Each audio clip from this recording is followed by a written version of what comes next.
Hello everybody, welcome back. It is me, your old pal Orpheus, with another adventure here on Orpheus Plays. Anyway, hi, how you doing? It's another great day for murder here in Blade and Sorcery. We are in the Sanctuary. Yes, it's that bombed out old church that I think a dragon probably blew up at some point. Anyway, we are here to talk about something kind of interesting today, and that is, I kind of don't like where I live anymore. Is that a thing for you? Anyway, we'll get to that in a second. I hope you are doing well wherever you are today, whether it's day, whether it's night. Just happy you're along with me for the ride. We are in survival mode as always. 3 weapons come out, or sometimes not really weapons, come out. I choose one, and I make the day just horrible for every single thing that comes out of those doors, be it man or beast. So let's get things started. I think I'll go with the old-fashioned sword to kick things off today, and here we go. Oh. You might notice I put some battle music on when I grab the weapon, but you know, a subtle little thing. So let's try to go for our first traditional ultra slow motion kill of the day. We're gonna kind of relieve her of some of these body parts that are troubling her. She's not even on the ground yet, and I'm like slashed her 12 times already. Is she gone? She is unconscious. I don't know. Let's try this guy while we're waiting. Let's just make sure she's gone. Hold on. Ultra slow motion dive. Oh, that was nasty. I'm sorry, everybody. Well, now that we got that out of the way, let's talk about today's topic. All right, so I don't know if this is something that you go through or not. I'm kind of assuming here. I don't really go out and do much very often, so I don't have really a lot of time to really discuss this with people. But when I first moved here with Mrs. Orpheus, where we live, we've been here for almost 15 years now. And when we first moved here, it was like, oh, cool, because again, if you've seen some of my episodes about like the wonderment of where we moved and how we got here, I'll briefly sum it up, and it goes like this.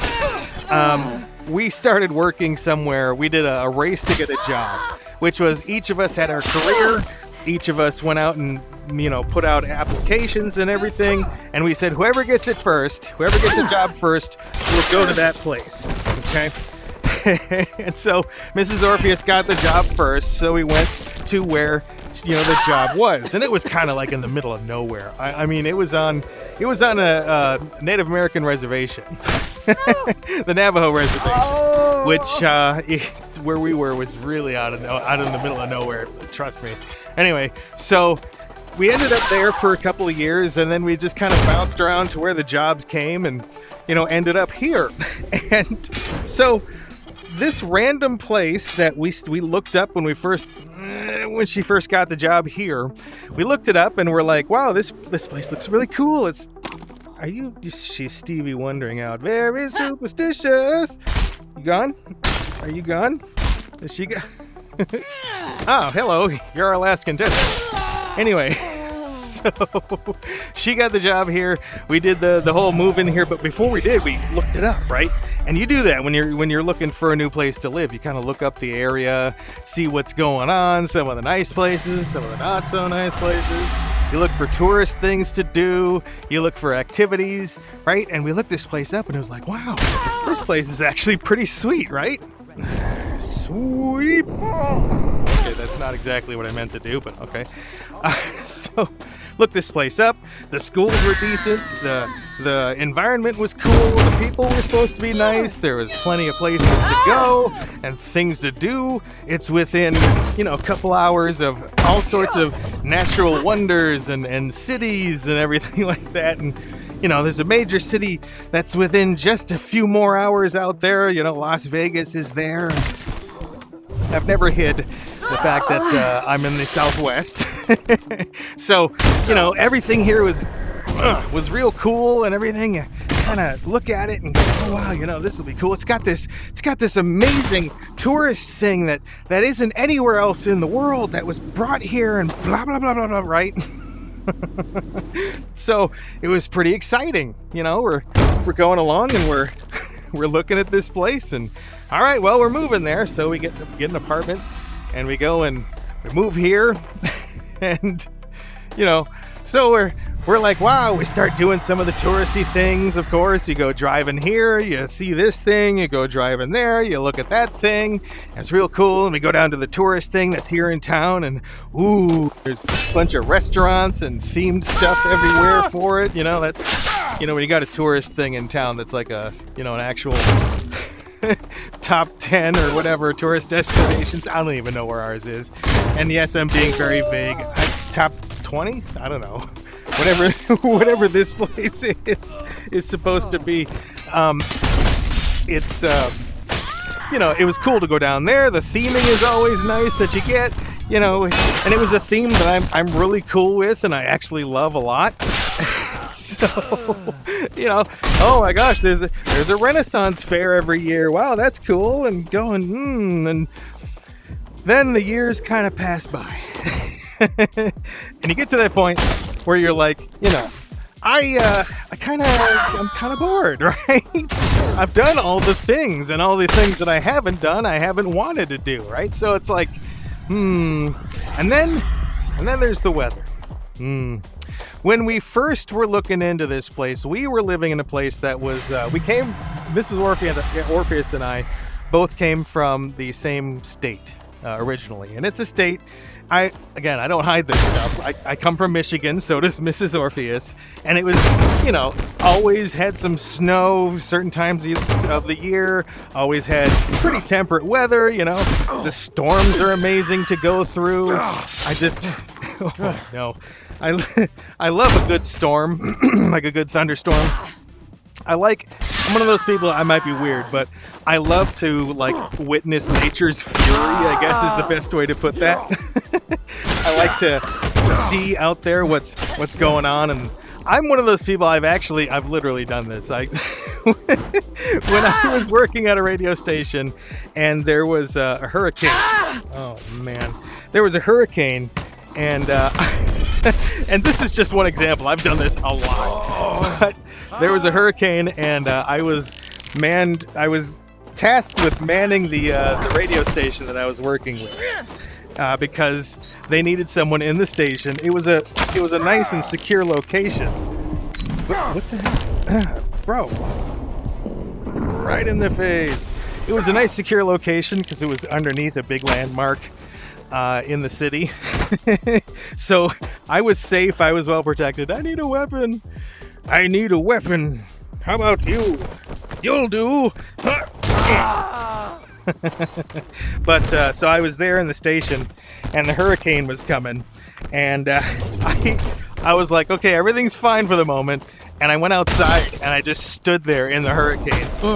I stood there, and I was just like, come on, come at me. I did a come at me, bro, to Mother Nature. And, the wind's picking up, and it's 60, 70 mile an hour gusts and stuff, and I'm standing outside my radio station just, bring it on. I've done that a lot. I've done that in big storms, but that's what I miss. I miss big storms because there are none here. If there's a storm, right, we have maybe 17 to 20 days of rain a year here where we live. And it's, Southwest, it's nice and arid, but this is a little ridiculous sometimes. The humidity here is an average of 6-7% or up to 15 sometimes of the year. What did I just do to her? Did I hit you too hard with the air molecules, babe? Anyway, so the humidity is nice and low, and these were things, it stays nice and warm throughout the year. There's a period of the year when it's perfect, and as we were there looking this stuff up originally, it's like, wow, that sounds really good, right? We'll be able to go there and just have all of the entire year to just enjoy ourselves and everything. Again, the years go on.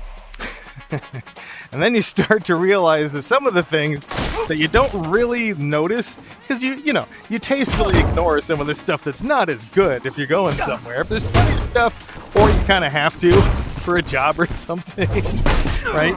You look the place up and you're like, oh, that's not so bad, Well, not so bad here is 120 degrees at certain times of the year. No joke. Sometimes a little higher than that. I think I think this last year we got up to like 122 degrees or something like that. Oh, bro. Oh, but so the years go on. That gets a little tiresome, right? And so since we're in the Southwest, everything here is basically dangerous. Okay, so I carry around like the little EDC everyday carry thing, and a few of the things that are in there are like a lighter and maybe a fire starting thing or something like that. But if you think about it, here in the Southwest, and we're not in a desert per se, so it doesn't get like cold at night. Okay, so yes, in deserts it's real hot during the day, but it gets cool at night. That's not an issue here. It stays, around, well, basically the daytime temperature minus about 6 or 7 degrees. And so, wow, that's awkward.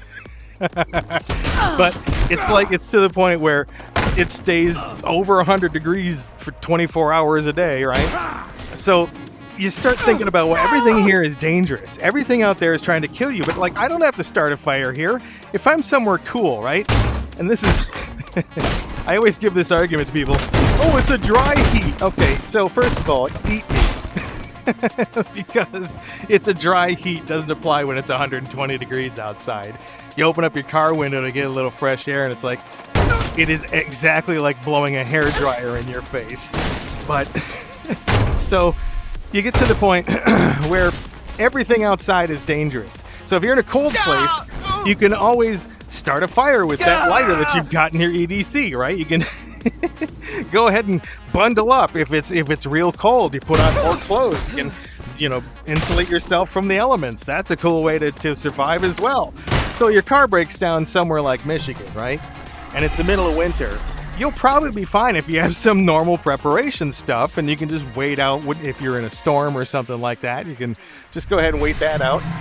So here, let's flip it, for the extreme part of the year for each one. So in Michigan, it's winter. Here, it's summer. Okay, we're not going to talk about winter. If you get caught outside in the winter here, you'll probably be okay. You might get a little cold on some nights, but again, a light jacket will take care of that here. And so, let's say it's the middle of summer, and it's getting up to 122 degrees outside. Your car, ooh, nice shot. Your car breaks down, okay? What do? You can't just start a fire. You can't just put on more clothes. Like I say to people, you can't shovel heat out of your driveway. So if it's really hot, and it's inconvenience. Oh man, soldier's death. If it's really inconveniencing in the summer, in the winter, and somewhere that's cold, you go ahead and you just take care of it with a few things. You turn on the heat. You go ahead and you shovel the driveway. You go ahead and snow plow the backyard so y'all can play touch football or whatever. I don't know. What do people do these days? Anyway, so you do that. Here, you can't just, mitigate it. If your AC goes out, right? Again, if your heat goes out and you're somewhere cold in the middle of winter, the repair guy says, oh, I'll be there in a couple days because we're so busy.